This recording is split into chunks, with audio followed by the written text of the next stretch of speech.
everyone. Welcome to this week's edition of What's Driving Token Prices. I'm your host, Katie Talati, Director of Research at ARCA.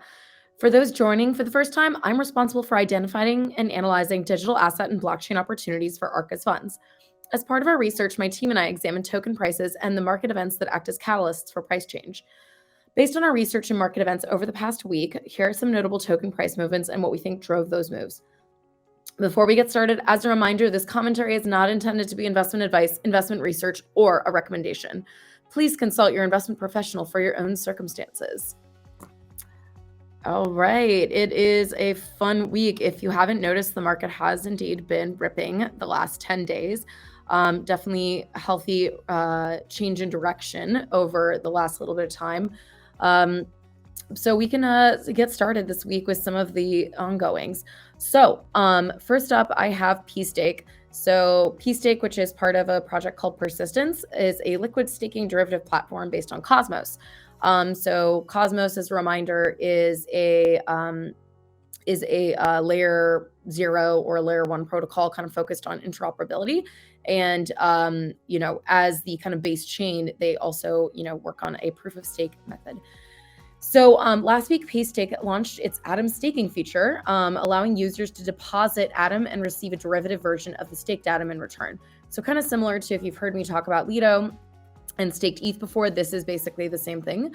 It's just for Cosmos. And to our knowledge, this is probably one of the first staking providers launching on Cosmos. So with the, kind of compelling, I guess, or the advertised APY for staking Atom is about 15% annually. TVL on Persistence is up 65% in the last week following this update. So that hasn't been quite reflected in price yet. This Peacetake has definitely lagged the market, only up 8.4% for the week. But very cool to see Atom staking go live in one of these areas. All right, next is Ronin. So Ronin is a layer 2 scaling solution for the blockchain game Axie Infinity. If you haven't used it before, they're basically they act as a bridge and a layer 2. So the blockchain game can basically go faster. And you don't have to wait for Ethereum confirmation times or pay ETH fees. So they announced this week that they're going to replace wrapped ETH pairs on their decentralized exchange Katana with wrapped Ronin. So this is pretty good because since the DEX basically serves anyone interacting in the Axie Infinity ecosystem. So if you go, if you want to play anything in the Axie Infinity ecosystem, you want to go buy the NFTs or you want to go buy any of the in-game assets, you need to use their decentralized exchange. So the move to kind of using only Ronin as a base pair should really help liquidity of Ronin.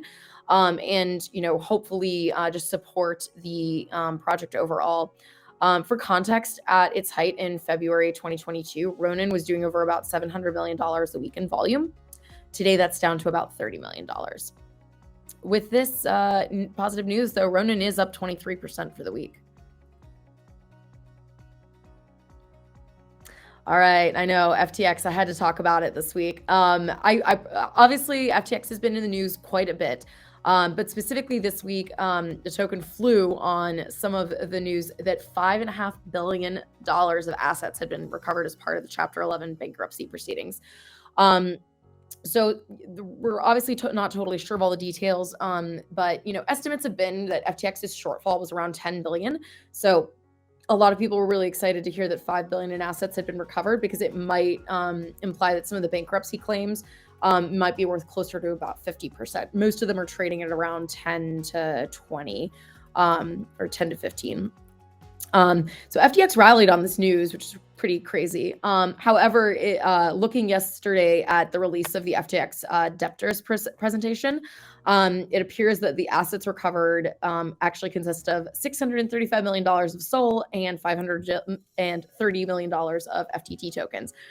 So what does this mean? It means that basically they have a large amount of really liquid tokens. So in terms of having to liquidate that to return user funds, that could actually get pretty tricky, especially FTT. But with this, FTT is up 33% for the week. All right, last up, I have AAVE. So rumors are flying that decentralized lend borrow protocol AAVE is slated to launch its V3 protocol upgrade on Ethereum, potentially as early as this week. Although a formal activation vote is still required to go through governance, the V3 upgrade includes a number of new features, including greater capital efficiency across all chains that AAVE is deployed on. And just like quick refresher, AAVE is deployed on pretty much every major EVM chain, which is really impressive. If you go to like their DeFi Llama, you can see they have like all the little icons for all the different chains it's on. So basically, like the big update here is that instead of only being limited to what's available for borrowing on the specific chain that you're on, it should actually pool together some of the liquidity across multiple chains. So definitely some cool features in there. Other features that they're deploying are some risk management tools to better manage liquidations and borrowing, some updates to their governance, and the AAVE and updating the AAVE app interface.